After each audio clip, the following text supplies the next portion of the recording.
trying to be made, let's make it. Boy, that clicked in my head when I heard it, you know, because my thing was, you know, to do the NWO thing and do the rock thing, and all of a sudden he's on my way around to get the Stone Cold thing going, you know. And I don't know, you worked with him, you know, something was with his leg or something. No, I mean, I think timing was a big part of that. You know, Steve was hurt, and he's talked about it himself. I'm not putting words in his mouth. Steve took a lot of abuse. I think he broke his neck at one point. He had a lot of numbness in his legs. So I think the timing just, unfortunately, wasn't right. It was as much of that as it was anything else. Thank you, brother. All right, over to the left here. Next question. Hi, Hogan. I drove in today from Montreal. Just want to say thanks for all the sacrifices you did for the business. And also, I just wanted to know who was your idol. But besides that, happy 60th birthday. Thank you, brother.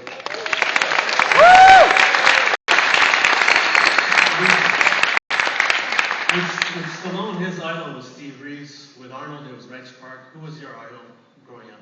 Also the Giant. You know what, brother? The truth was, the honest to God's truth. I was a huge Dusty Rhodes fan. I love the wrestling business. I started going to the matches every week, and I got to put the brother over because it's the God's truth. I was sitting at the Tampa Armory about 8 rows back, and out of nowhere, this big blonde-haired guy stood on the second row and he threw a double bicep up and he screamed at the crowd. He goes, "I can pull the bumper out the Cadillac, Jack." And it was superstar Billy Graham. And when I saw him put his arms up, I said, I want to be just like him. You know, because when I first saw him, dude, he was huge, man. And I mean, he just had the character down, man. No matter what he did in the ring, if he just threw one punch, the whole building would erupt. He'd have to get in the corner and beat somebody 20,000 times, just one big punch, and the place would explode, man. So that's what got me. That's when I said, I want to do this.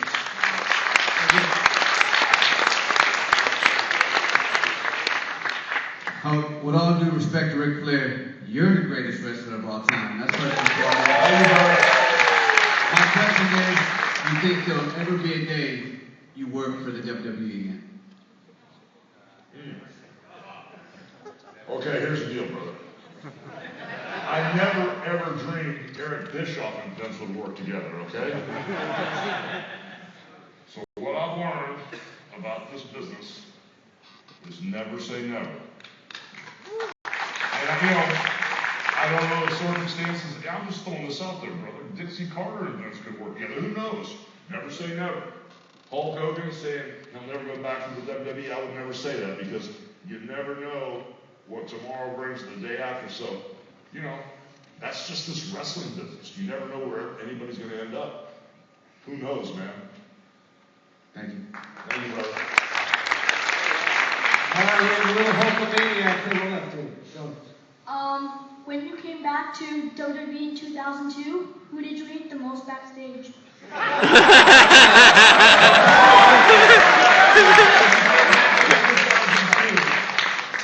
To WWE, who's the wrestler you hated the most backstage? I hated the most?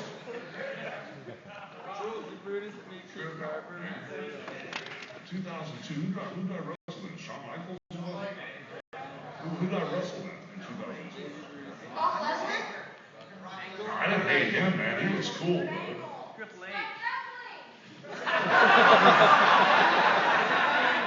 You know, brother, I don't think I've ever hated anybody. You know, I've gotten hot, man, and mad about stuff and got over, but I never hated anybody. You know, so you mean like? Who was the most difficult? The most difficult? Kurt Angle. Yes.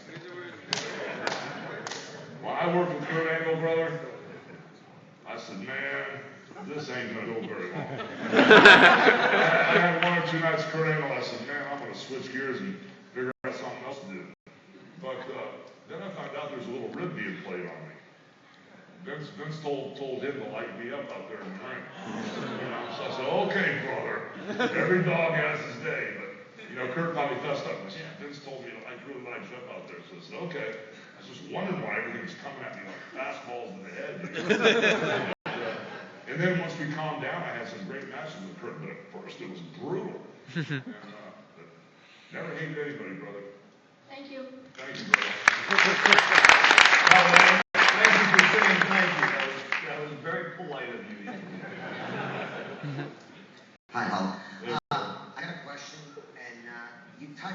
Roddy Piper. Yeah. And the way you guys didn't communicate well back in the day. Wondering with Ric Flair, his first run in WWF, how everything kind of went wrong with the way you guys were positioned to main event. I heard it was WrestleMania 8. What would you say was the reason why that happened? Like, who was at fault there? Like, was it WWF or, like, it was such a good build-up. I mean, for like all the magazines, everything had it built up, and I'm sure they brought him there for the reason, you know, the real world champion, you know.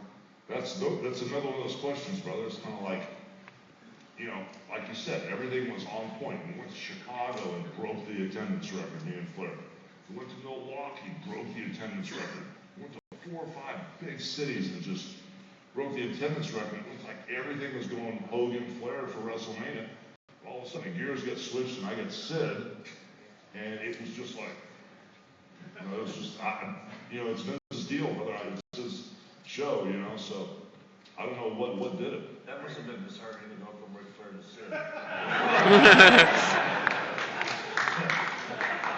Nothing against Sid, but I'm just saying. Sid was cool, brother. Yeah, Thanks, thank you, man. I Thanks, don't know guys. that. You know? Thank you, brother. Hey guys, how you doing? Question for both of you. It's an NWO question. So going back to the beginning, Bash at the Beach, you had Hall and Nash in there. The whole angle coming up was who was going to be the third man, and there was a lot of talk that it might be Sting. So when the decision was finally made for it to be you, what if it didn't work? And when did you decide that this is it, I'm turning heel?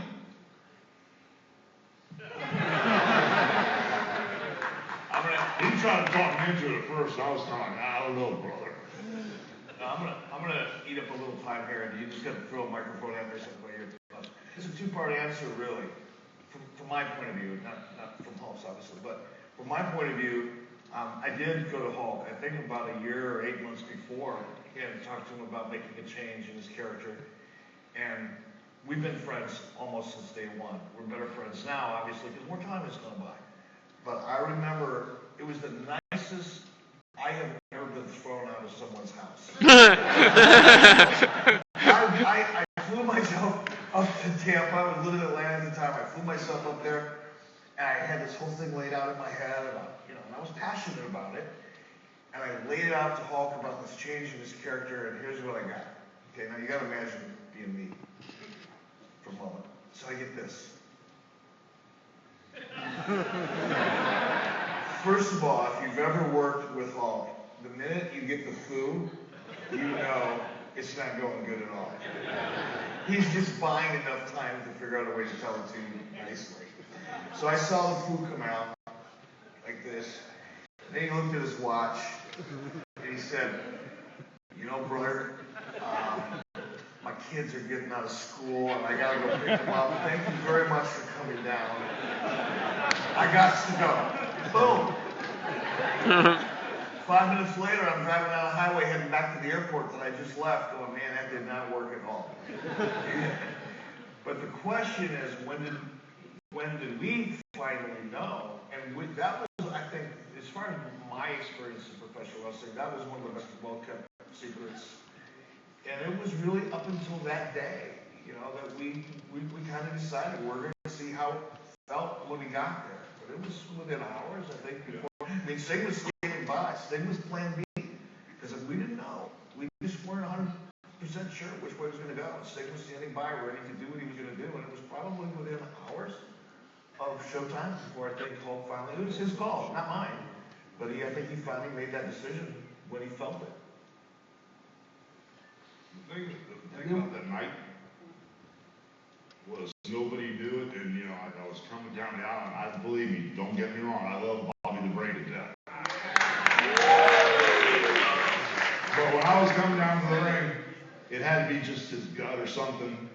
Why did he say, but whose side is he on? But it was cool. It was cool. It was a magic moment, no doubt. Great question, though. Thank you, brother. And then we had lots of garbage thrown around. All right, next question, Impact Wrestling fan. This question actually is for Mr. Bischoff.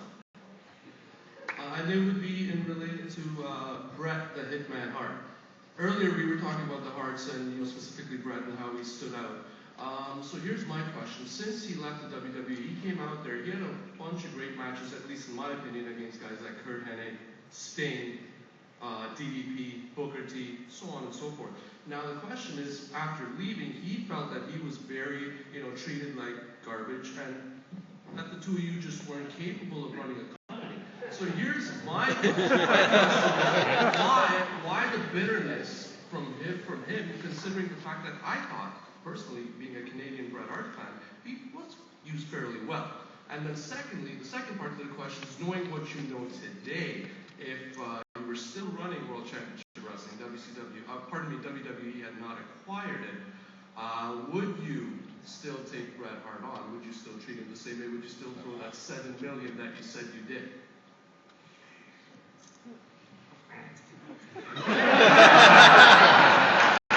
Hey, when I wasn't looking, did he do this? That's what I thought. Because I'm doing the same thing in my own way.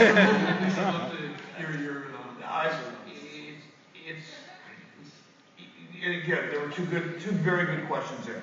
First of all, and I'm going to answer the last one first. Why the bitterness? You would have to ask Bret, to be honest with you, because I for one can't explain it. I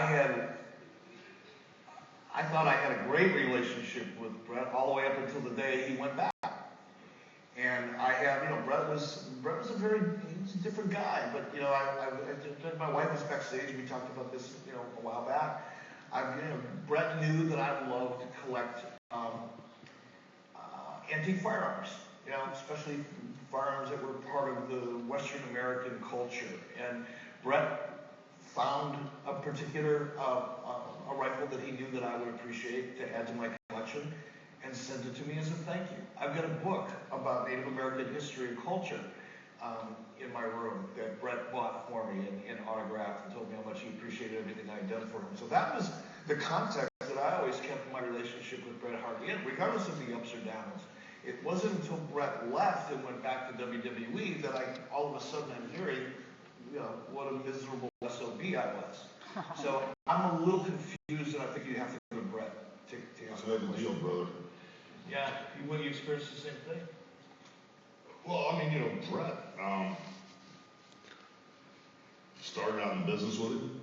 And the last time Bret and I really, hung out was he was at my house in the pool with my kids hanging out. We were on some run, and he came and stayed over.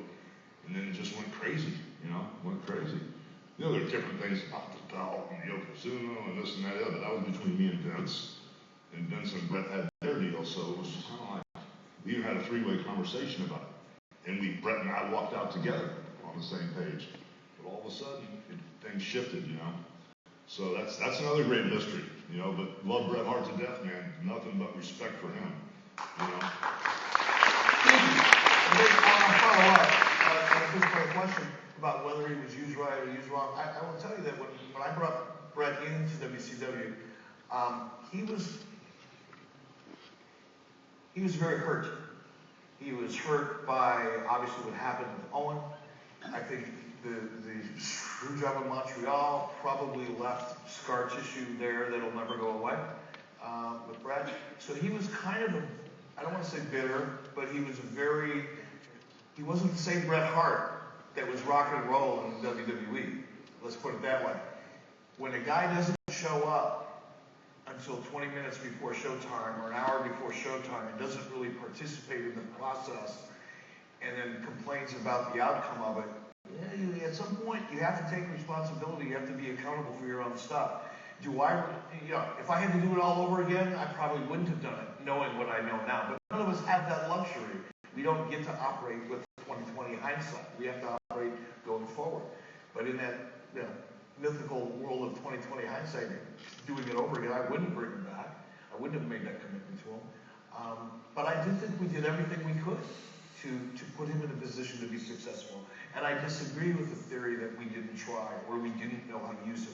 It's a very easy thing for someone to say that's trying to make an excuse for their own lack of performance or success. You can always blame somebody else. I can blame you because I didn't eat everything for breakfast if I figured out how to do it. But I think I did everything I could, to be honest. But at the end of the day, brother, at the end of of the day, this is a tough business, business-wise and personally, and we've all been through hell and back again, and nothing but love and respect for Bret Hart, brother, because he's a good guy. I agree.